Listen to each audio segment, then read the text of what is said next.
안녕하세요. 오늘도 서연살롱을 찾아주셔서 감사합니다. 저는 올해 80을 넘기고 아직도 끄덕없이 50년 넘게 뼈해장국 가게를 하고 있는 할머니입니다. 그리고 이 나이에 거뜬히 장사를 하고 있으니 건강 비결이 뭐냐고 묻는 젊은이들도 있었는데요. 저라고 사람인데 이 나이 먹고 아픈 곳이 없다면 거짓말이죠. 지금으로부터 8년 전인가 건강에 빨간불이 켜져 쓰러진 적도 있었는데 지금은 감사하게도 건강을 회복하고 제자리에서 장사 잘하고 신명나게 살고 있어요. 물론 요즘처럼 유병장수 시대에 아무런 지병도 없다면 그건 기적이고 이젠 지병도 내 몸의 일부라고 생각하고 나름 관리하며 잘 다스리고 있어요. 공존관계라고 할까요? 지병이 있으니 늘 조심하게 되고 건강에 신경 쓰고 있는데 어쩌면 요 정도 지병이 있어 더 잘 살고 있는 게 아닌가 싶습니다. 그리고 제가 세상을 나름 오래 살아보니 느낀 게 하나 있는데요. 내 한 몸 내가 챙겨야지 누가 대신 챙겨주는 게 아니더라고요. 심지어 자식이 있어도 품 안에 있을 때나 자식이지 시집 보내놓으니 남보다 못한 빚쟁이가 따로 없었는데 그놈의 자식들 이야기를 하고 싶어 머리 털라고 처음으로 글이라는 걸 쓰고 있어요. 보통 80 넘은 노인이 자식 이야기를 한다고 하면 뭐 구구절절 알고 닭살 돋는 그런 얘기를 생각할 텐데 애석하게도 제가 할 얘기는 그 반대입니다. 앞에 말했듯이 제 딸들은 고생하는 엄마보다도 엄마가 고생해 번 돈에만 관심이 있었거든요. 제가 정말 하늘을 우러러 한 점 부끄러움 없이 혼자 쇠가 빠지게 딸 둘을 키웠거든요. 그런데 돌아온 것이 효도가 아닌 불효라니 시간이 많이 지난 지금도 그것들만 생각하면 속에서 열불이 올라 이렇게 사연을 보내게 되었어요. 무슨 엄마가 자식 험담을 대대적으로 하려고 이러나 싶으시죠? 그런데요, 제 이야기를 다 들으시면 아마도 생각이 바뀌실 겁니다. 그 정도로 저는 자식들 때문에 모든 것을 다 잃을 뻔했었는데 지금부터 이 노인네 이야기를 좀 들어주세요. 그리고 만약 제 딸들이 이 사연을 듣게 된다면 니들이 얼마나 극악무도한 짓을 했는지 니들도 니들 자식들한테 똑같이 당해보라고 미리 말하고 싶네요. 분명 지네 이야기인 줄 알면 제 사연을 끝까지 듣지 않을 테니 미리 말하는 거예요. 그럼 이제 정말로 제 사연을 들려드리겠습니다. 저는 앞서 밝힌 대로 뼈해장국집을 하고 있어요. 남편이랑 제 나이 30, 26에 사별하고 딸 둘 있는 거 굶길 수 없어 시장통에서 일을 하기 시작했는데 그때는 그냥 길거리에서 팔 수 있는 건 전부 팔았어요. 산에 가서 고사리도 뜯어다 팔고 시래기 같은 것도 말려다 팔면서 큰 돈은 아니지만 그래도 우리 세 식구 목구멍에 풀칠은 하고 살았는데요. 정말 풀칠만 할 정도로 다른 수를 내야겠다고 생각했어요. 그리고 생각한 게 음식을 만들어 팔자는 생각이었는데 제가 원래 장사하는 집 셋째 딸이었거든요. 그래서 엄마 아버지 도와 음식을 곧잘 했었는데 음식 장사를 하면 뭘 해도 지금보단 남겠다는 생각이 들어 고민 끝에 떡이나 만두 같은 걸 집에서 만들어 팔기 시작했어요. 물론 처음엔 반도 못 팔고 그냥 들고 올 때도 많았는데 점점 손님이 많아지면서 곧잘 장사가 됐어요. 이런 말 부끄럽지만 제 손맛이 나쁘지 않거든요. 그리고 그렇게 떡이나 만두를 팔기를 한 3, 4년 했나? 이젠 조금 더 나아가 석유 고루를 두고 만둣국과 떡국 그리고 칼국수를 팔기 시작했어요. 그게 시작이었죠. 시장 사람들은 새벽부터 일을 시작해 늦게까지 일을 했기 때문에 제가 그 시간에 맞춰서 따끈한 국물이 있는 음식을 파니 장사가 정말 잘 됐어요. 어떨 때는 재료가 없어 팔고 싶어도 못 팔고 아쉬운 마음을 뒤로 한 채 집으로 돌아와야 했는데 사람들은 제 음식이 싸고 든든하다며 좋아해줬어요. 그리고 제가 젊은 나이에 남편도 병으로 잃고 어린 두 딸을 끼우고 있다는 사실이 알려져 감사하게도 한 그릇이라도 더 팔아주려 마음을 써주시는 분들도 많았는데요. 그래서 그 덕에 예전에 비해서는 형편이 조금 나아졌죠. 그 당시 남편 병원비 쓰고 겨우 남은 돈으로 화장실도 없는 단칸방을 얻어 살았는데 기집애를 둘이나 키우고 있는 제 입장에서는 그게 여간 불편한 게 아니었어요. 그래서 돈을 벌어 방과 주방이 분리된 곳을 얻을 수 있었는데요. 그때도 화장실은 공용으로 써야 했었죠. 그래서 저희 애들은 국민학교 졸업할 때까지 화장실 딸리고 따뜻한 물이 철철 나오는 그런 집에 사는 게 꿈이었어요. 그리고 그 마음을 알았던 저는 정말 열심히 살았어요. 그러다 한 아저씨가 장사를 한참 하고 있는 저에게 이런 말을 하셨는데요. 동정심으로 장사가 잘 되던 때도 한때라 제 날은 고심이 깊어지던 때였어요. 아유, 젊은 아줌마가 길에서 고생이 많네. 이렇게 오래 밖에 있으면 일하면 힘들지 않아요? 남편이랑 자식은 있고? 네, 있어요. 딸이 둘이나 있네요. 그래서 힘들어도 하는 거죠. 딱 보니 남편은 없네. 그럼 이렇게 고생해서 애를 둘이나 키워요? 애들만 아니어도 그 나이에 그 인물에 술을 팔면 좀 편하게 살 수 있을 텐데 아줌마 팔자도 참 사납구만. 사장님도 참 별말을 다 하세요. 음식 다 드셨으면 일어나세요. 술 장사라니. 제가 아무리 없이 살아도 그런 건 안 탑니다. 원래? 술이 어때서? 술도 음식이지? 네, 근데 저는 안 팔아요. 저는 그냥 이렇게라도 애들이랑 먹고 살 수 있으면 족합니다. 그러지 말고 잘 생각해봐요. 우리처럼 몸 쓰는 사람들 저녁에 소주 한잔 하는 게 낙인데 안주거리라도 팔면 지금보다는 훨씬 나을 거라니까. 그거 팔아서 얼마 버는데. 내가 아줌마 사정이 딱해 보여 하는 말이오.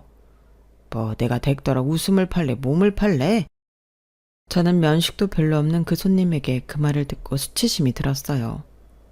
나중에 생각해보니 그 사람은 나쁜 뜻으로 한 말은 아니었는데 말투나 표현이 모두 거칠어 그 사람이 불쾌하고 불편했죠.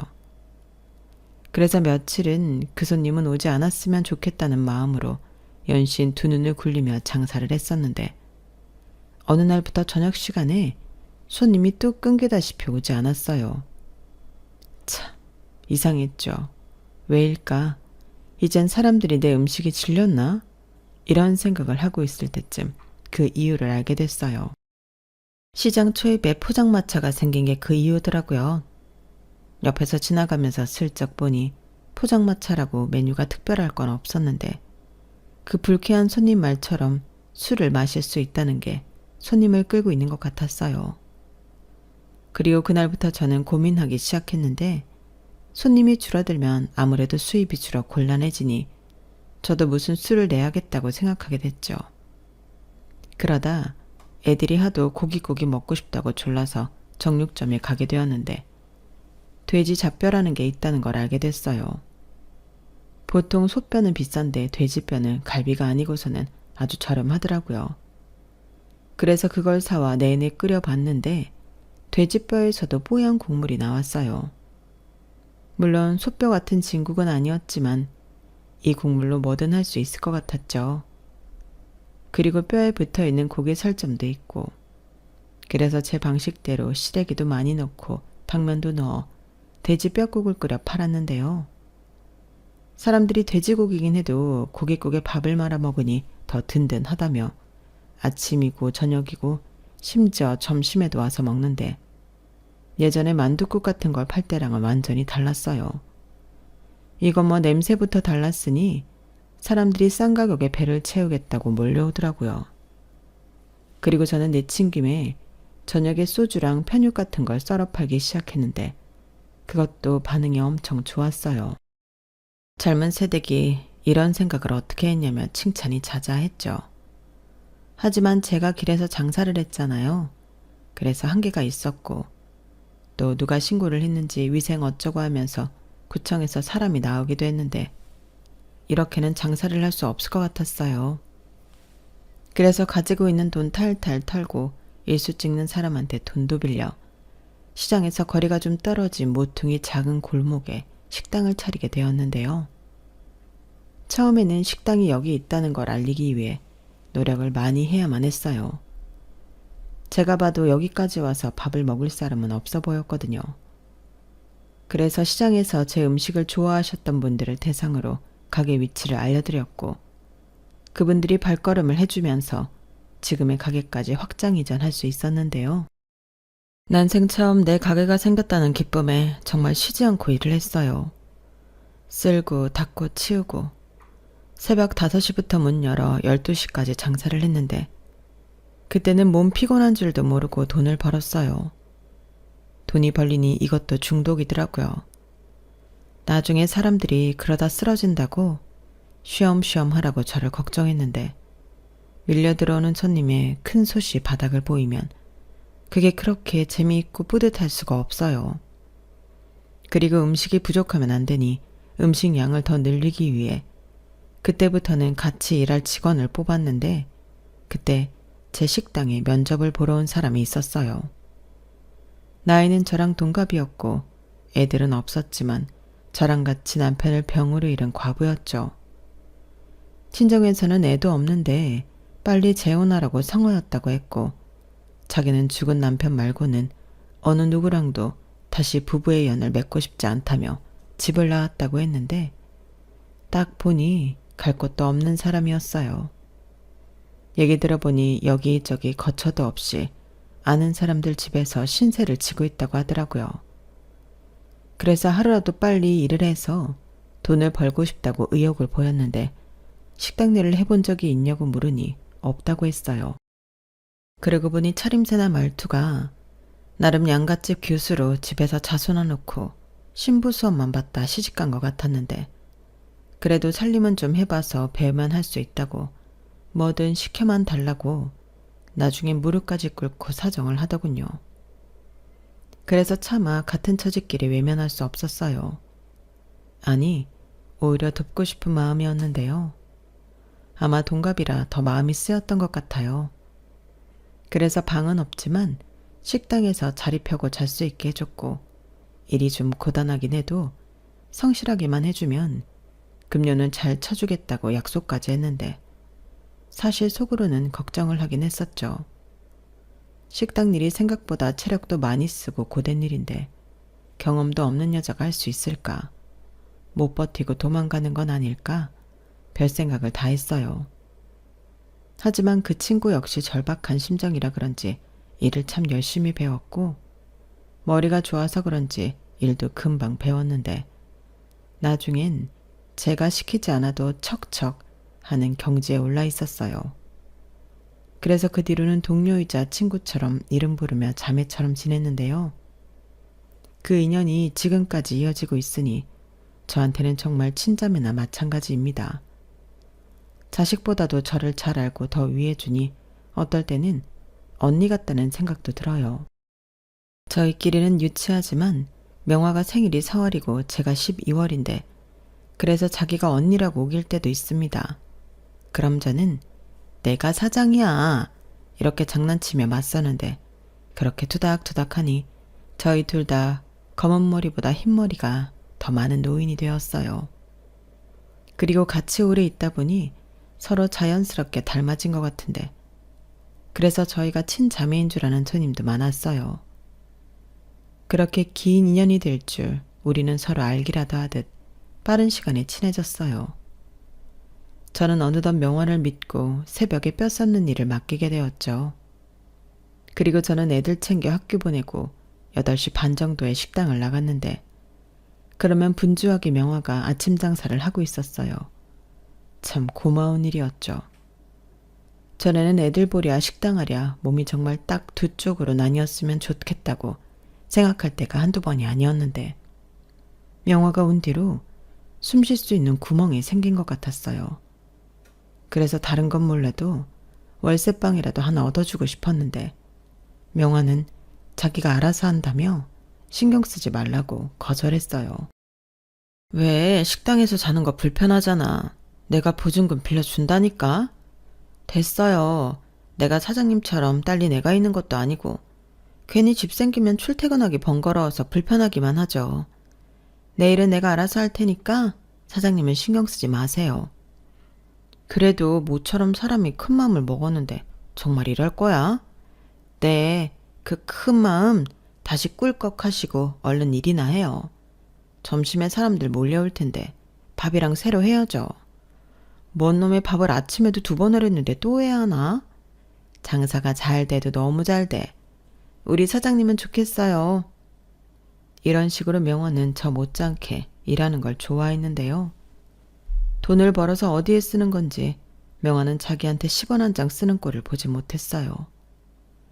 그만큼 검소했고 처음엔 저런 양같이 규수 같은 여자가 뭘 할 수 있겠나 걱정을 많이 했는데 제 걱정과 무색하게 양같이 규수는 입담 구수한 식당 아줌마가 되어 있었죠. 시간이 또 환경이 사람을 저리 바꿔놓더라고요. 그래도 식장이 잘 되어 저도 명화도 참 다행이었는데 저희 애들 중학교에 갈 무렵 저는 큰 결심을 했네요. 지금 하고 있는 가게를 입지가 좋은 곳으로 확장 이전하고 영업시간도 24시간으로 바꾸기로 한 거예요. 물론 직원도 넉넉히 뽑아 저도 명화도 숨 좀 돌릴 생각이었는데 제일 중요했던 건 명화의 허락이었네요. 아무래도 제가 혼자 다 할 순 없으니 저 다음에 책임과 관리 감독을 해줄 사람이 필요했거든요. 그리고 그건 두말할 것도 없이 명화였는데 명화는 아주 쿨하게 월급 올려주면 그렇게 하겠다고 제 뜻을 받아줬어요.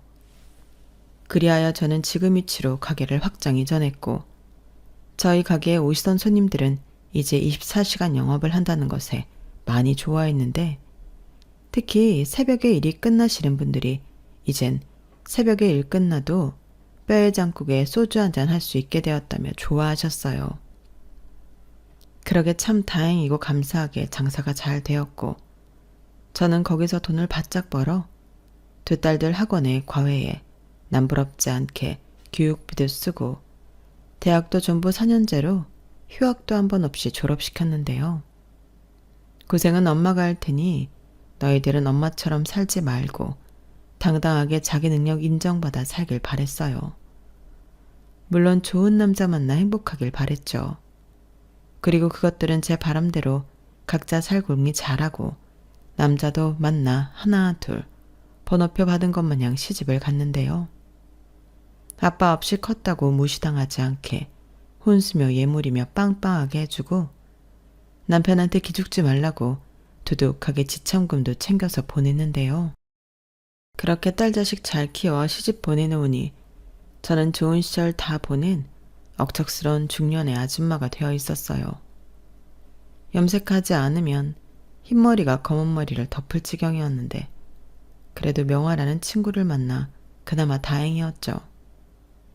명화는 저랑 동갑임에도 서열을 꼭 지키는 융통성 없는 사람이었는데 저는 그 점이 더 믿음직하고 좋았어요. 그리고 사람이 의리가 있는 게 그만큼 돈 벌고 제 앞에서 장사하는 거 봤으면 자기 가게 욕심 낼 만도 한데 명화는 그러지 않더라고요. 오히려 제가 명화 네가 2호 좀 할래? 니캉 내캉 서로 사장소리 들으면 좋잖아 라고 농을 치면 됐어요. 나는 사장 팔자 싫고 따박따박 월급 들어오는 월급쟁이 팔자가 좋아요 라고 했는데 처음엔 정말 그런 줄 알았지만 시간이 지나고 생각해보니 명화도 저랑 떨어져 지내는 게 싫었던 게 아니었을까 생각합니다. 그만큼 저희 둘이 서로에게 의지를 많이 했거든요. 그리고 저는 카운터를 통으로 명화에게 맡길 만큼 그 신뢰도가 두터웠는데 한 번은 제가 심한 몸살 감기에 걸려 힘든 날이 있었어요. 사장님은 괜히 다른 사람들한테 감기 옮기지 말고 쉬어요. 내가 가게는 알아서 볼 테니까 라고 저를 강제로 집에 보내는 등 말이 직원이지 가족과도 같은 존재였죠. 저는 그런 명화가 참 좋았죠. 융통성은 꽝이었지만 뼈 곡물처럼 진국인 게 저런 사람이 우리 가게에 와줬다는 것 자체가 저에겐 선물이라고 생각했고요. 그리고 그걸 알아갈 즈음 저랑 명화는 사이좋게 환갑을 넘기고 칠순을 넘겼어요. 솔직히 이 정도 나이가 되니 돈도 벌 만큼 벌었고 이제 일 그만하고 쉬어도 되지 않을까 생각하게 됐어요. 그런데 참 요상한 게 그런 생각이 들면 들수록 늘 손에 잡히던 일들을 놓을 수 없었는데 내가 없으면 이 가게는 어떻게 되나? 아니, 내가 이 가게를 접으면 내 음식을 좋아하던 손님들은 어떻게 되나? 별 생각이 다 들었어요. 그래서 명화한테 고민 상담이랍시고 막걸리 한 잔을 하고 있는데 명화가 그러더군요. 그것은 사장님 생각이 중요하지. 사장이 접으면 끝이고 사장이 계속하면 계속하는 거고. 아니 그러니까 명화 네 생각을 말해보라는 거지. 우리 이제 70이다. 이 정도 나이 먹었으면 쉬어야 하지 않아? 그래요 그럼 가게 접고 쉬어요. 근데 막상 접으려고 하니 솔직히 우리 가게 아깝잖아. 오는 단골도 많고. 그리고 내가 이 나이에 일도 없이 뭔 재미로 살아? 그럼 어쩌자고요? 하고 싶으면 하고 하기 싫으면 그만두는 거지. 왜 사장님 마음을 나한테 물어요? 그니까 나는 명화 너는 어떤가 싶어서 묻는 거야. 계속 일하고 싶어? 그것은 뭐 사장님이 하면 하는 거고. 에이 진짜 사람이 왜 그래? 저는 답답해서 순간 버럭하고 짜증을 냈어요. 그러자 피식 웃던 명화는 한참 뜸을 들이다가 슬기운을 불어 이렇게 말했어요. 나는요, 사장님이 하고 잡은 게 있으면 무조건 거기 붙을 거예요. 나 살려주는 인인데 평생 따라가야지. 그러니까 나는 상관 말고 사장님 하고 싶은 대로 하시오. 재미없는 사람. 내가 무슨 은인이야. 그럼 그놈의 사장 소리 좀 집어치우고 은자야 하고 불러봐. 말도 좀 놓고. 그럼 안 되죠. 엄연히 사장이고 직원인데 나중에요. 사장님이 사장 아닐 때 그럽시다. 그럼 명화한테 사장님 소리 안 들으려면 가게 때려치워야겠네. 그래, 결정했어. 저는 그때 무슨 마음인지 그런 마음이 탁 하고 먹어졌어요. 그런데 40년 넘게 한 가게를 한순간에 접을 수는 없었고 직원들도 그렇고 슬슬 저도 정리를 먼저 해야겠다는 생각이 들었어요. 한번 쓰러지고 난 뒤로는 내가 언제 갑자기 죽을 수도 있다는 생각이 들었거든요. 그래서 딸과 사이들을 모두 불러 재산 정리를 하려고 했죠. 제일 꼴불견인 게 장례식장에서 부모 재산 가지고 싸우는 것들인데 제 자식은 그러지 않길 바랬거든요. 그리고 어차피 물려줄 재산인데 살아있을 때 정리해주고 싶었는데요. 마침 두 딸들에게 고등학교 다니는 손자, 손녀들이 있어서 돈이 필요할 때기도 했어요. 그래도 시집간 뒤 용돈 준 적은 없어도 용돈 달라고 한 적은 없던 착한 딸들이었는데 엄마가 죽기 전에 크게 한 번씩은 도와주고 싶었죠. 그런데 말입니다. 참 이상한 게 제가 재산 정리하자고 하니 처음에 딸들이 콧방귀도 끼지 않았는데요. 뼈의 전국 팔아서 얼마나 벌었다고 재산 정리를 하며 저더러 일 그만하고 그 돈 다 쓰고 100살까지 살라고 하더니 제가 통장이랑 땅 문서, 건물 등기 권리증을 보여주자 눈이 튀어나오게 놀라며 저를 한참이나 얼이 빠진 모습으로 쳐다봤어요. 그러자 큰 사위가 먼저 입을 열었는데요. 장모님, 정말 이것들이 전부 장모님 재산이에요? 말도 안 돼.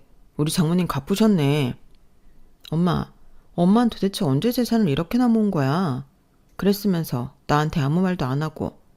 내가 이래봐도 큰딸인데 정말 서운하다. 나 힘들게 사는 거 뻔히 알면서. 서운하긴 뭐가 서운해. 그리고 너 힘든 건 네 문제지. 넌 아직 젊잖아, 서방도 있고. 뭐래. 지금 엄마 남편 없이 혼자 고생했다고 이러는 거야? 내가 남이야? 엄마 딸이잖아. 다른 엄마들은 자식이 돈 없어서 고생하면 빚이라도 내서 도와준대. 근데 엄마는 이렇게 재산도 많으면서. 언니는 왜 엄마한테 그래? 무조건 자식이라고 다 해줘야 하는 건 아니지. 그럼 잘 사는 자식은 한 푼도 받지 말라는 거야? 이제라도 공평하게 나누면 되겠네. 그래요, 처요.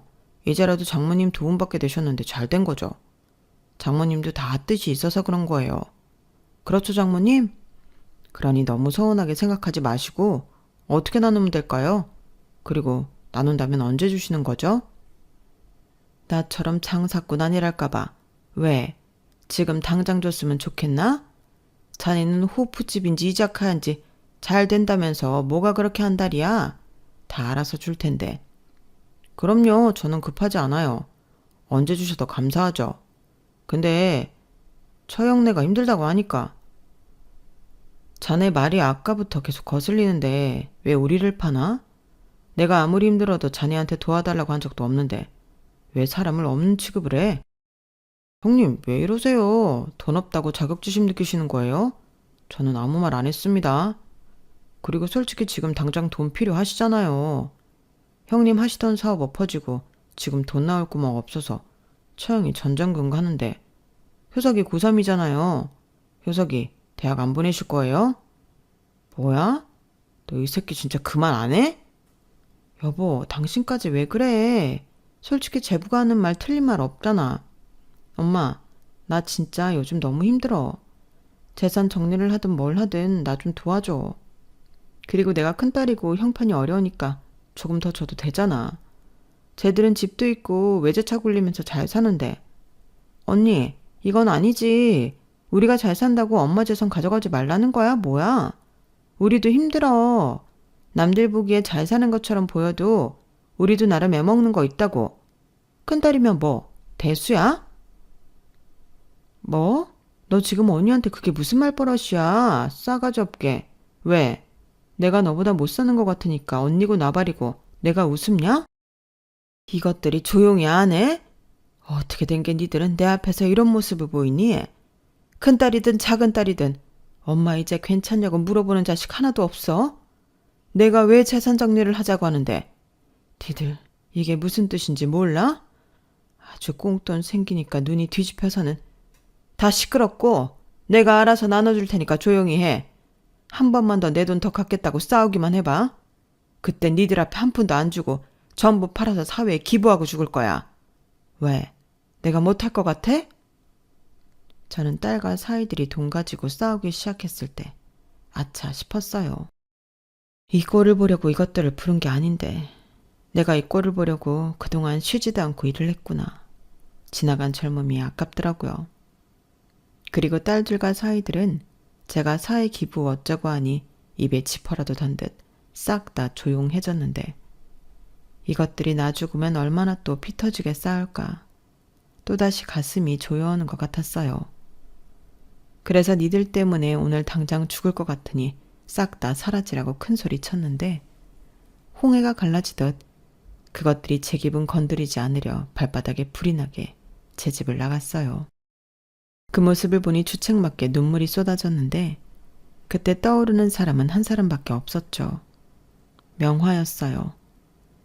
그래서 가게로 터덜터덜 갔고 소주 한 잔에 깍두기 놓고 명화 앞에서 청승을 떨었는데 술 기운 때문인지 그날따라 가기가 참 아깝더군요.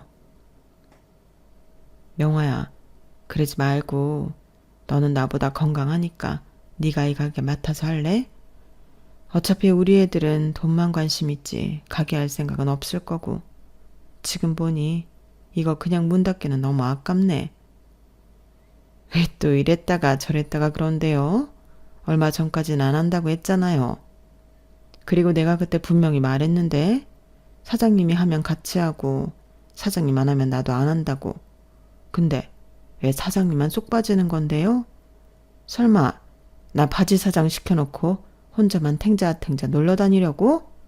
됐어요. 내가 남편이 있나? 사장님처럼 건사할 자식이 있나?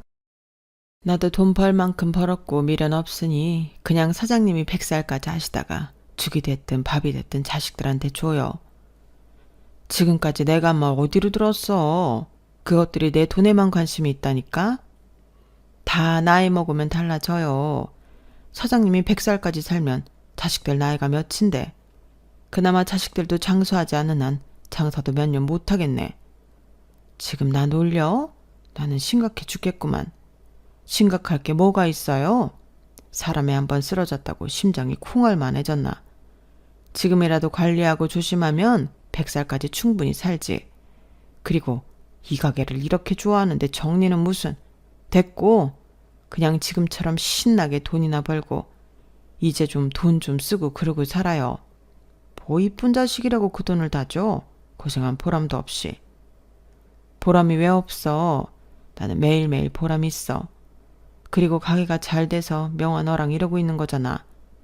생각해보면 월급이랑 보너스 준 거 말고는 해준 것도 없는데 이 가게라도 받으라니까. 됐다고요.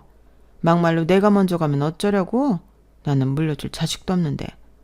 아유, 농땡이는 이제 그만 쳐야겠네. 사장님은 오늘 손님으로 왔지만 난 근무 중이니까 갈 때 소주값 내고 가요. 저는 명화의 말에 어이가 없어서 웃음이 나왔어요. 아니, 내가 사장인데 술값까지 내고 가야 합니까? 누가 고지식한 사람 아니랄까봐. 그래도 저런 심지 때문에 제가 저 친구를 의지하는 건데. 저 친구한테 100살까지 가게를 하라는 말을 들으니 생각이 많아지더라고요.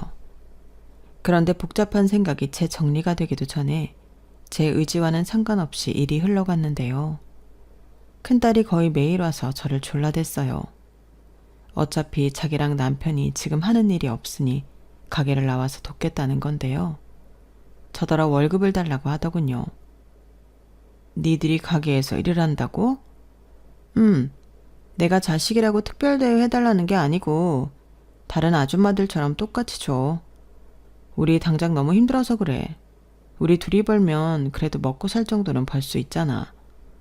그야 그렇지만 김서방은 회사에서 펜대만 굴리던 사람인데 식당 일을 어떻게 한다고. 너도 냄새 난다고 식당 일을 하기 싫다고 했잖아. 지금 우리가 찬밥 더운 밥 가릴 때야. 나도 내 새끼를 위해서면 뭐든 해. 나도 엄마잖아. 저는 큰딸의 애절한 부탁에 그러라고 했어요. 다른 건 몰라도 일해서 돈을 벌겠다는데 엄마로서 그것까지 하지 말라고는 할 수 없더라고요. 그래서 특별 대우는 없으니 다른 아줌마들한테 똑같이 일 배우고 하라고 했는데 생각보다 큰딸과 사위가 일을 곧잘 하더군요.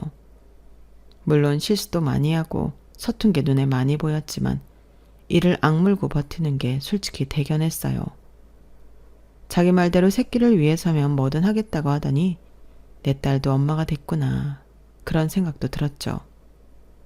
하지만 5일 정도가 지나니 일이 너무 힘들다고 슬슬 불만의 소리가 터져 나왔고 버는 것보다 약값이 더 들겠다며 큰딸이 먼저 나자빠져 버리더군요.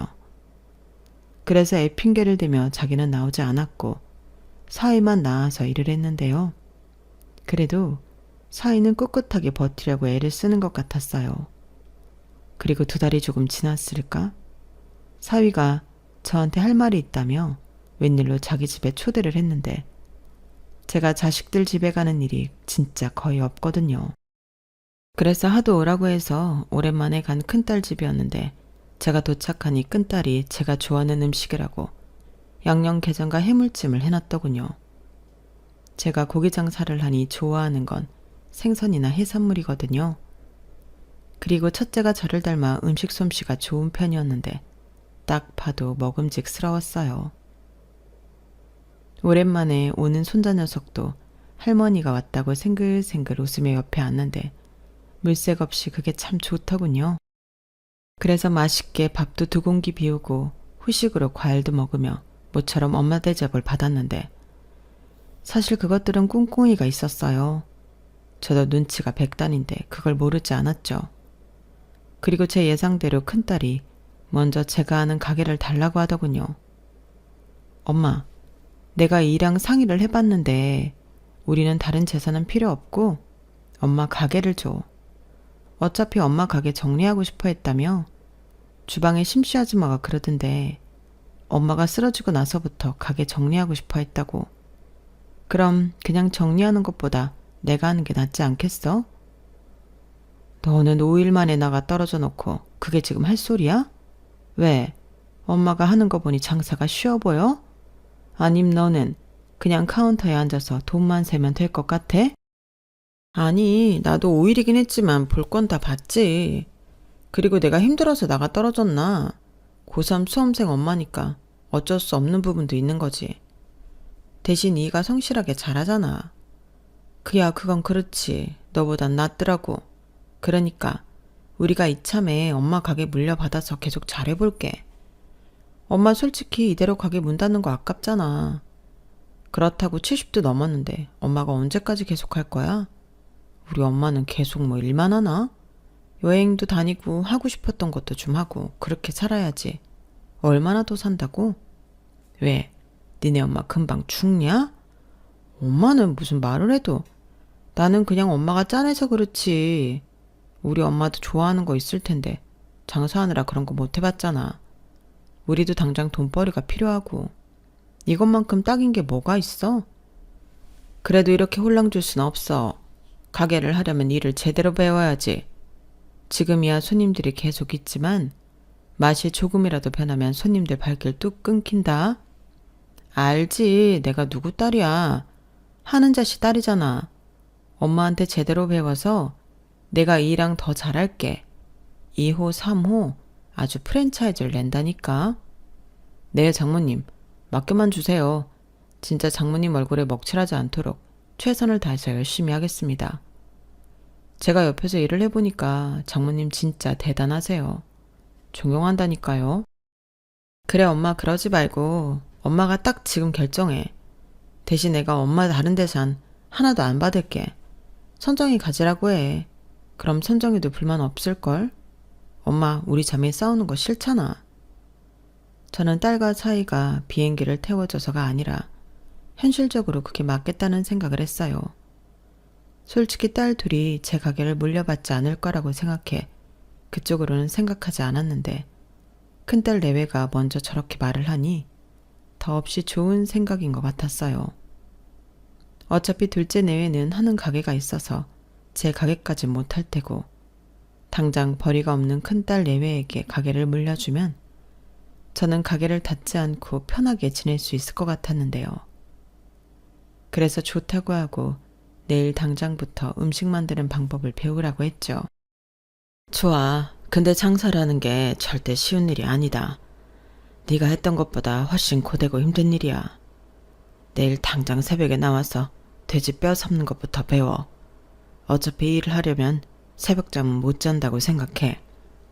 알았어, 엄마. 진짜 고마워요. 나 정말 열심히 할 거야. 저도 너무 감사합니다. 장모님이 저희 생명의 은인이세요. 제가 열심히 해서 장모님 후회하는 일 없도록 하겠습니다. 이렇게 가게는 첫째 내외에게 물려주기로 했어요. 그리고 다음 날부터 일을 가르치고 있었는데 둘째가 난리가 났더군요. 아니, 누구 마음대로 가게를 언니한테 주냐며 저를 아주 잡아먹을 듯이 덤비는 거예요. 엄마, 진짜 서운하다. 어떻게 나한테는 상의도 없이 이 가게를 언니한테 줘? 아, 시끄러워. 아직 안 줬어. 그리고 지금은 일 배우는 중이고 하는 거 봐서 줄 거야. 어차피 너는 네 가게에 있어서 내 가게 못 하잖아. 누가 못한대? 나 할 수 있어. 막말로 나랑 남편이랑 사람이 둘인데 하나씩 맡아서 하면 되지. 솔직히 아무것도 모르는 언니보다야 장사 좀 해본 내가 훨씬 낫지 않겠어? 아, 이것들이 진짜 요즘 왜 이러는 거야? 그럼 니들이 합의 봐. 나는 너든 네 언니든 내 가게 더 잘할 사람한테 줄 테니까. 아니, 아무것도 안 준다는 것도 아니고 건물이며 땅 준다는데 왜 이 가게에 목숨을 걸어? 왜긴 황금알을 낳는 거위가 이 가게인데 이 가게를 가진 사람이 장땡이잖아. 네, 저것들은 벌써 저런 계산까지 하고 제 가게를 하겠다며 덤볐던 거예요. 그리고 저는 뭐가 됐든 더 잘하는 자식한테 가게를 주면 그만이라는 생각에 말릴 생각도 없었는데요. 그리하여 둘이 또 피 터지게 싸우더니 둘이 똑같이 기회를 갖기로 합의를 보더군요. 우선 생업이 있는 둘째가 지 언니한테 순서를 양보했는데 한 집당 6개월씩 둘이 번갈아 하는 걸 보고 제가 1년 뒤에 결정하는 걸로 일단락했어요. 우선 첫째가 일을 배우고 있기도 했고 먼저 기회를 잡았으니 이대로 6개월을 하기로 했는데요. 그 1년 동안 저는 왔다 갔다만 할 뿐 사장으로서 개입하진 않기로 했죠. 그 대신 명화가 제 대신 나서기로 했는데요. 큰딸 내외는 둘째네한테 가게를 뺏기지 않으려 정말 열심히 일을 배웠어요. 특히 사위가 참 열심히 했는데 거의 15시간 이상을 가게에 매달려 일을 하더라고요. 하지만 식당 일이라는 게 꾸준히 하는 거라서 저러다 지치면 어쩌나 걱정이 됐는데 아니나 다를까 이번에는 큰 사위가 먼저 나가 떨어졌어요. 평소 몸 쓰는 일을 하지 않던 사람이 몇 달 동안 제대로 쉬지도 않고 일을 했으니 나가 떨어져도 이상하지 않았죠. 그런데 문제는 처음에 보였던 의욕이 다른 곳으로 향했다는 건데요. 큰딸이 먼저 저한테 그러더군요. 엄마, 근데 어차피 엄마 레시피는 다른 사람들도 다 아는 거 아니야? 명호 아줌마 있잖아. 그럼 나랑 우리 그이는 카운터나 보면 되는 거 아닌가? 24시간이니까 12시간씩 우리 둘이 번갈아 보면 되지. 다른 직원 아줌마들도 많은데 우리가 굳이 음식을 만드는 방법까지 알아야 해? 우리 그이 이번에 완전히 몸 축났어. 이렇게까지 할 일이 아니잖아. 뭐가 어쩌고 저째? 그럼 그 가게 사장이 음식 만드는 방법도 모르는데 그 가게가 제대로 굴러가? 네 서방 몸 축난 거 결정할 게 아니라 일을 제대로 배울 생각을 해. 꾀부리지 말고. 너 선정이가 지금 자기 차례 기다리고 있는 거 몰라? 걔도 못해. 걔가 왜 저녁 장사를 하는데 새벽에 걔가 일어날 수 있을 것 같아? 특히 24시간 돌아가는 일은 더 못하지. 매제가 지금 하고 있는 이자카야 접을 거 아니라며. 엄마, 그냥 엄마가 결정해. 됐다. 너 일 배울 생각 없으면 여기서 빠져. 내가 문 닫았으면 닫았지. 너한테는 내 가게 못 주겠다. 저는 큰딸의 말에 괘씸했어요. 그리고 항상 사탕 발림 얘기를 잘도 하던 사위는 그날은 꿀먹은 벙어리처럼 입을 꾹 닫고 있었는데요. 일이 고되긴 했는지 엄두를 못 내는 것 같았어요. 그러게 처음부터 너무 의욕적으로 덤벼든다고 생각했더니 완전히 질려버린 눈치더라고요. 그리고 6개월도 되지 않았는데 둘째 딸의 순서가 되었고 둘째 딸은 언니랑은 다르다며 첫날부터 제법 일을 곧잘 했죠. 아무래도 식당 짬바가 있으니 제가 봐도 다르긴 달랐어요. 게다가 음식 만드는 방법을 가르쳐주면 그걸 메모하고 또 연습하면서 열심히 했는데 그래, 저렇게 자기가 알아서 해야지 라는 생각이 절로 들면서 역시 가게는 하던 사람한테 넘기는 게 맞았구나 하는 생각이 절로 들었는데요. 이젠 엉뚱한 곳에서 제 뒤통수를 쳤어요. 저희 가게에는 명화 포함해서 10명 정도 직원이 있는데 이 직원을 너무 못살게 구는 거예요. 그러니까 직원들이 자리에 앉아서 쉬는 꼴을 못 봤는데 저는 그렇지 않거든요. 일이라는 게 없으면 좀 쉬고 수다도 떨고 그래야 할 맛이 나는 건데 저희 딸은 아주 군대나 다름없이 직원을 부리려 했어요. 월급 받으시면서 농땡이 치시면 안 되죠. 여기가 무슨 다방이에요? 커피는 왜 그렇게 또 많이들 마셔요? 공짜라고 지금 막 드시는 거죠. 그리고 화장실 청소 좀 신경 쓰세요. 식당이 아무리 좋으면 뭐예요? 화장실이 더러우면 그 식당 가기 싫은 거예요. 거기 두 아줌마들 아까부터 놀고 계시던데 가서 변기도 좀 닦고 바닥도 손으로 수세미 가져가서 박박 닦으세요. 뭐예요? 빨리 가세요. 조금 있으면 손님들 또 오시잖아요. 저는 그 모습을 보고 너무 놀라서 둘째를 불러다 혼을 냈어요. 사람들 그렇게 부리면 안 되는 거라고. 직원들이 있어야 가게가 굴러가는 거라고 따끔하게 혼을 냈는데 문제는 이것이 엄마인 제 말도 듣지 않더라고요.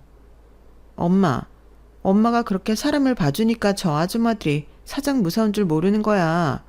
왜 월급 받고 여기서 쉬어?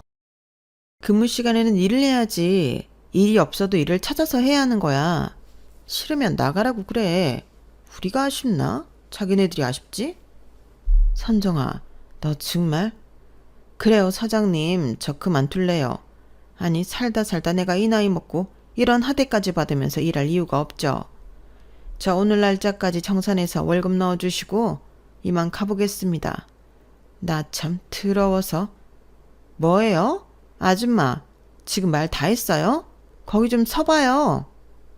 나도요. 나도 그만둘라요. 아니, 이제 저 젊은 여씨 같은 게 사장이면 나는 앞으로 계속 이렇게 일을 해야 된다는 건데 저도 싫으네요. 돈이나 정확하게 계산해서 줘요. 이렇게 사람들이 같은 날 줄줄이 일을 그만두겠다고 나가는데 여기저기 놔둬요, 놔둬요 하니 제 심장이 벌렁벌렁 하는 것 같았어요. 그런데 마지막 목소리엔 제가 망연자실을 할 수밖에 없었는데 믿었던 명화까지 그만둔다고 하는 겁니다. 아니, 명화 너까지 이러면 어떡해. 사장님, 저도 이렇게는 여기서 일 못해요. 아무리 의리고 사장님이 제 은인이라도 제가 따님한테 의리 지킬 이유는 없잖아요. 그래요. 아줌마가 제일 마음에 안 들었어요. 아줌마가 뭐 사장이라도 돼요? 잘 됐네. 안녕히 가세요. 그래요. 가게 물려받을 사람이라고 그렇게 갑질을 했었더니 어디 엄마만큼 잘하는지 두고 보죠. 젊은 사람이 그러는 거 아니에요.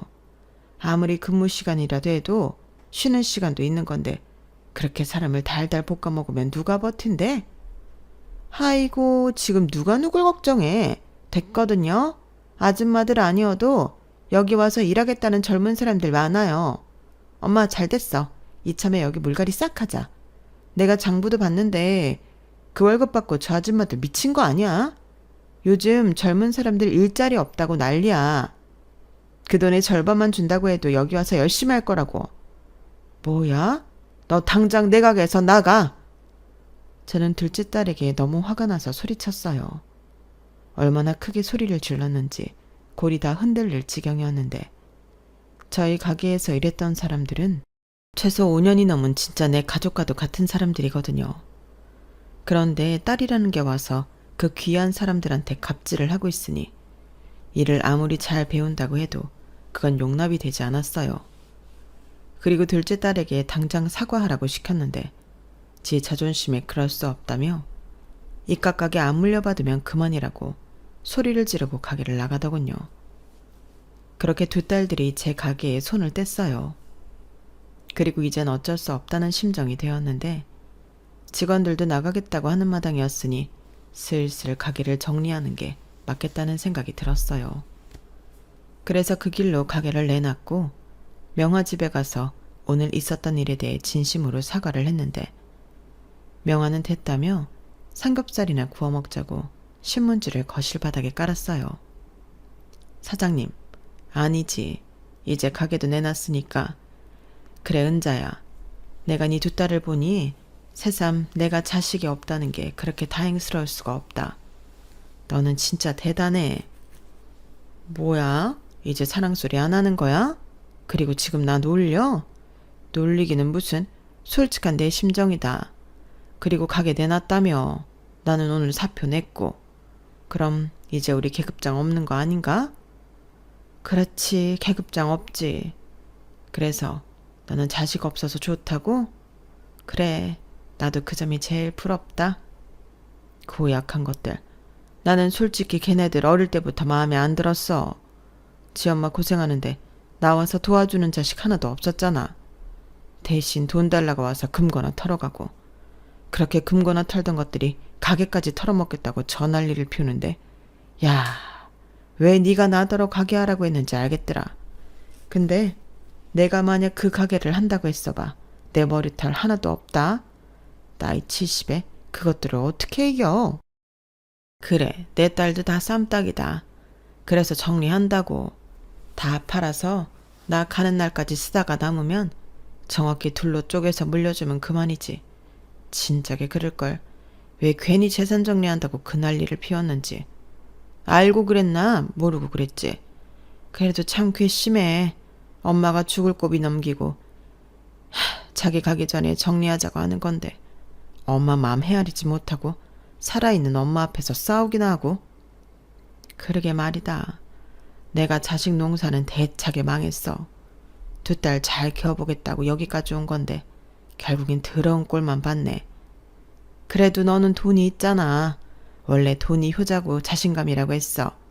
우리 여기 싹 정리하고 어디 산 좋고 물 좋은 실버타운 가자.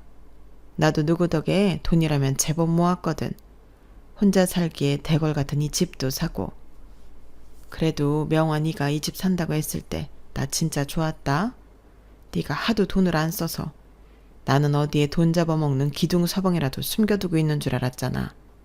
그런데 이 큰 집을 네가 현금 박치기로 살 때 와, 멋있다고 생각했어. 그랬냐? 근데 나 그때 엄청 떨었어. 그 큰 돈을 처음으로 만져보는데 이게 다 내 돈이라니 믿기지가 않더라고. 다 은자 네 덕이다. 나 정말 죽으려고 마음먹고 나와서 처음 간 곳이 네 가게였거든. 그리고 가끔 이렇게 살아서 뭐하나. 나이도 먹었으니 이제 그만 갔으면 좋겠다고 생각도 하고 그랬는데. 원래? 죽긴 왜 죽어? 실버타운 가야지.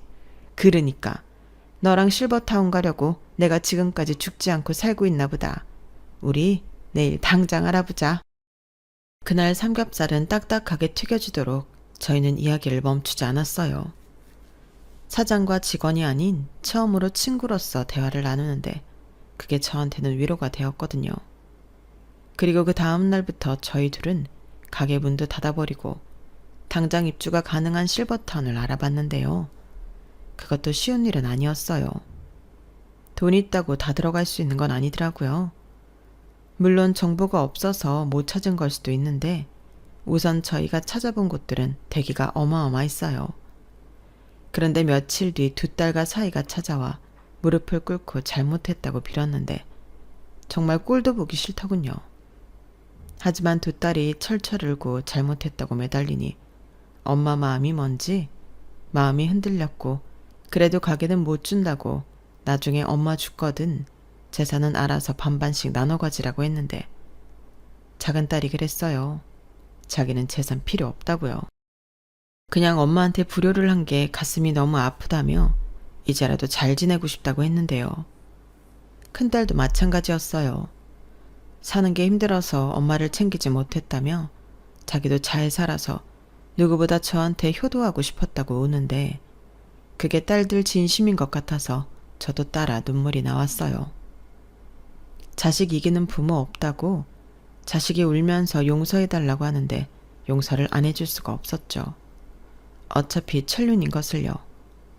그런데 큰딸이 우리 셋이 여행 다녀와 본 적이 없지 않나며 가게도 닫은 김에 남해로 여행을 가자고 말했고 평소 바쁘다고 난리인 둘째까지 좋다고 하는데 생각해보니 어릴 때도 애들을 데리고 여행이라는 걸 다녀온 기억이 없었어요.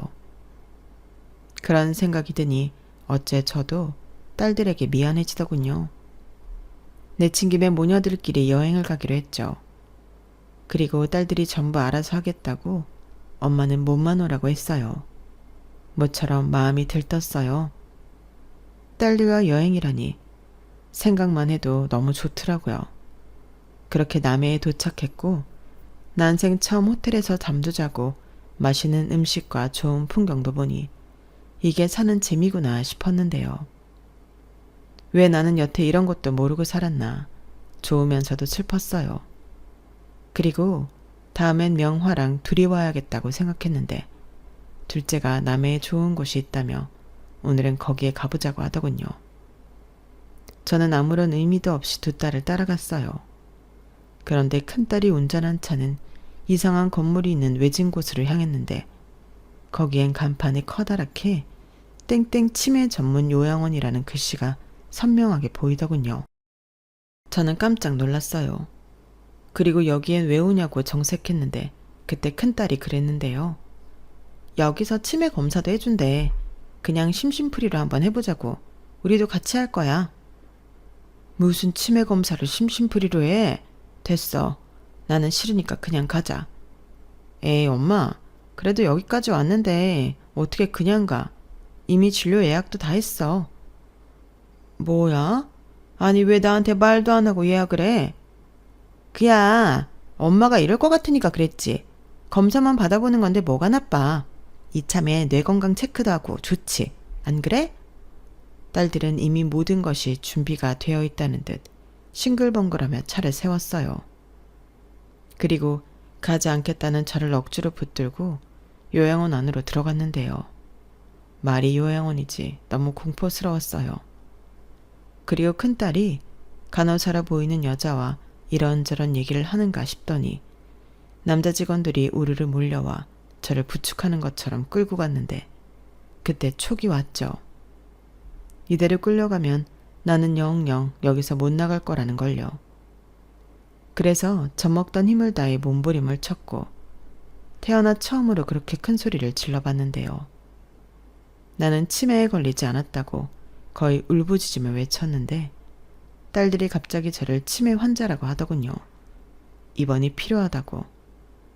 얼른 데리고 들어가라고 하는데 저것들이 내 뱃속에서 나온 자식이 맞는 건지 온몸이 떨렸는데 여길 데리고 오려고 나를 구워 삶았구나. 배신감에 112에 제 손으로 제 딸들을 신고했어요. 살다 제 평생 이런 날이 다 있다니. 그러자 그때 요양원 관리자로 보이는 사람이 나오더니 고개를 절레절레 흔들었고 제가 112에 신고까지 했으니 제 딸들에게 돌아가라고 손짓을 했는데요. 저는 그러는 사이 운 좋게도 돌아가려는 택시를 잡아 탈 수 있었어요. 그리고 무작정 명화의 집으로 달려갔죠. 돈은 얼마든지 줄 테니 전속력으로 여길 빠져가 달라고 애원했어요. 그땐 정말 심장이 벌렁벌렁 하더군요. 이게 말로만 듣던 나이든 부모 요양원에 갖다 버리는 거구나 싶은 게 온몸이 사시나무 떨리듯 떨렸는데요. 명화 집에 도착하고도 저는 길에 서 있을 수조차 없었어요. 그리고 그때 제 연락을 받고 명화가 달려왔고 이게 무슨 일이냐며 저를 데리고 집 안으로 들어갔는데 저는 한동안 명화 집에 숨어 있었어요. 언제고 딸들이 저를 찾아내 저를 요양원에 보낼 것 같은 두려움이 생겼거든요. 그리고 명화 집에서 저는 거의 알아눕다시피 했는데 그러자 명화가 자기가 옆에 있으니 아무 걱정할 필요 없다며 저를 안심시켜줬어요. 그런 것들은 자식도 아니라며 자기가 혼구멍을 내겠다고 저보다 더 열받아 했는데 인생 노년에 이게 무슨 일인가 서글퍼졌죠. 솔직히 70 넘은 노인이 힘이 있어봤자 얼마나 있냐고요. 그런데 어디서 그런 초인적인 힘이 났는지 살겠다고 여기까지 발버둥 친 게 밤에 악몽을 꿀 만큼 트라우마처럼 남았어요. 그때 제 옆을 지켜준 건 가족도 아닌 명화였죠. 그리고 명화의 조언을 듣고 저는 딸들에게 제대로 복수를 해야겠다는 생각했는데요. 저는 며칠 후 변호사를 찾아가 유언장을 만들었어요. 그러면서 정식으로 재산 정리까지 서류 작업을 했는데요. 괘씸한 딸들한테는 제가 죽어 없더라도 정말 한 푼도 가지 않게 모든 조치를 다 했어요. 제가 죽으면 앞으로 있는 모든 재산이 자동으로 보육원, 양로원, 장애단체 등 도움이 필요한 사람들한테 공평하게 기부가 되도록 했거든요. 변호사님은 언제고 마음이 바뀌면 수정할 수 있다고 언제든 연락을 하라고 하셨는데 저는 그럴 생각이 없었습니다. 그리고 정말 속이 다 후련했어요. 이젠 뺏길 재산도 없다고 생각하니까 겁날 것도 없었거든요. 그리고 운 좋게 적임자가 나타나지 않았던 가게는 제가 다시 하기로 했는데요. 제 인생에 이 가게를 빼면 가슴이 텅 빈 것 같아서 저는 그냥 가게를 다시 하기로 했어요. 대신 이제 24시간이 아니라 점심 장사까지만 하기로 했죠. 그러니 문 닫았다고 아쉬워하던 손님들도 다시 돌아오고 많이들 좋아해 줬는데 참 고맙더이다. 그리고 명화와 둘이 가게를 하니 다시 옛날로 돌아온 기분이 들었는데 둘 다 늙은 노인이었지만 오랜만에 합을 맞춰 장사를 하니 다시 젊은 시절로 돌아간 기분이었어요. 그렇게 아침 장사와 점심 장사만 하고 저녁에는 우리끼리 놀러 다니고 하니 참 좋더군요. 두 노인네가 가진 거라고는 돈이랑 시간밖에 없으니 얼마나 좋은지 몰라요. 그리고 저는 컴퓨터를 배우고 명화는 노래교실을 다니며 그동안 해보고 싶은 것도 전부 하고 있는데요. 뒤늦은 나이에 배운 컴퓨터지만 그 덕에 지금 이렇게 사연을 쓰고 있는 거죠. 나이를 먹어도 배운다는 건 참 즐겁고 써먹을 때가 있어 좋은 것 같아요. 그리고 앞으로 건강이 허락하는 한 좀 더 다양한 것을 배우고 도전해보고 싶은 마음이 있습니다. 이런 재미를 그 좋을 나이엔 하나도 모르고 살았다는 게 가끔 서글퍼집니다. 그때는 돈 벌고 자식 키우고 그게 제 보람이라고 생각했는데 그게 아니었어요. 그리고 그날의 사건 이후 딸들은 제가 오해한 거라며 제 전화통이 불이 나도록 빌고 또 빌었는데 저는 믿지 않습니다. 아니, 자기들을 낳아준 엄마를 그 먼 곳까지 버리러 간 것들이 무슨 염치로 저한테 연락을 하는 건지 모르겠어요. 돈 앞에 낳아준 부모도 없는 건지 정말 괘씸하고 용서하고 싶지 않아요. 그리고 보란듯이 아주 쌩쌩하게 오래오래 살아야겠다고 마음먹었는데요. 그래서 요즘은 몸에 좋다는 영양제도 꼬박꼬박 챙겨 먹고 병원도 자주 다니며 전화 명화나 건강관리에 공을 많이 들이고 있는데 그 덕인지 나이 80이 넘은 지금도 어지간한 5, 60대보다는 건강합니다. 그리고 남은 시간 의지할 친구도 있으니 저는 뭐 하나 아쉬운 게 없는 사람인데요. 간혹 자식보다 친구가 낫다고 누가 그랬는데 그 말이 정말이었어요. 그래서 마지막 바람이 있다면 저나 명화나 끝까지 건강하게 오래오래 곁에 있었으면 좋겠는데 벌써 둘 다 나이가 많으니 하루하루가 곱절로 귀할 뿐입니다. 자식들이 미우니 그 자식이 낳은 손자들도 보고 싶지 않아요. 열심히 산 대가가 이런 거라면 이렇게 지독하게 일만 하고 살진 않았을 텐데 정말 후회가 막심합니다. 저는 열심히 살아 돈은 많이 벌었을지 몰라도 행복한 인생은 아니었던 것 같아요. 만약 제가 그때 딸들과 사위한테 제가 가진 것들을 오픈하지 않았다면 이런 일도 없었을 텐데 순수하게 자식들을 믿은 제가 바보였습니다. 그래도 제 마음 한켠에는 제 딸들은 다 착하고 정직하다고 생각했거든요. 하지만 돈 앞에서는 핏줄도 또 천륜도 없었는데 지들이 차버린 복은 더 어려운 사람들에게 나눠주며 제 남은 인생은 보람있게 마무리하려고요. 무자식이 상팔자라고 저는 앞으로 그것들과 상관없이 좋은 거 비싼 거 먹고 잘 살 겁니다. 그게 고생만 하고 늙어버린 저에게 제가 해줄 수 있는 유일한 보상인 것 같거든요. 그러니 여러분들도 너무 희생하지 마시고 스스로한테 선물도 하고 그렇게 사세요. 제가 살아보니 내 마음처럼 되는 건 세상에 오직 나 하나뿐이더라고요. 그걸 조금이라도 더 빨리 알았으면 좋으련만 이제라도 그렇게 살 생각입니다. 많이 늦은 것 같지만 그래도 지금이라도 하고 싶은 거 다 하고 살려고요. 저는 그럴 자격이 충분히 있는 사람이잖아요. 제 사연은 여기까지입니다.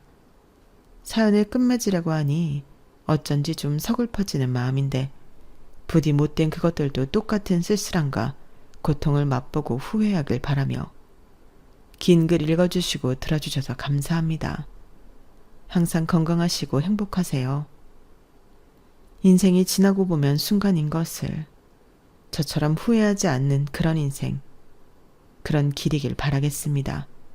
안녕히 계세요. 여러분, 사연 댓글에 응원과 현명한 조언 부탁드려요.